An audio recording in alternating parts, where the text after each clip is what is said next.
கற்பாறையிலே விழுந்த விதை வசனம், முட்செடி உள்ள இடத்திலே விழுந்த அந்த வசனங்கள் விதை அது எப்படி வளர்ந்தது இல்லையா? அப்போது நல்ல நிலத்தில் விழுந்த விதை. நான் நினைக்கிறேன், அதாவது ஆண்டவர் என்றைக்குமே அதில் வரல ஓமே சொல்கிறார்.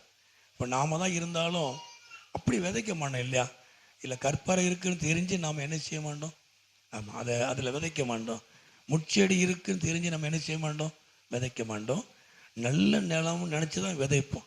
இது எப்போ கற்பாறை போல் அந்த காரியங்கள் மாறுது, எப்போ முட்செடி போல் அந்த காரியங்கள் மாறுது அப்படின்னா, அந்த வசனத்தை, விதைக்கப்பட்ட வசனத்தை உணராமல் இருப்பது தான். கத்மயம் உண்டாவது. அல்லேலூயா இல்லையா? அப்போது நல்ல நிலம் என்று ஆண்டவர் சொல்கிறார் இல்லையா? நல்ல நிலம்.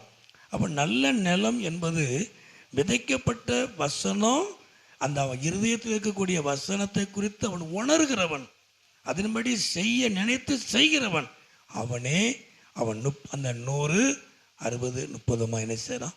பலன் கொடுக்குறான். அவன்தான் பலன் கொடுப்பான்.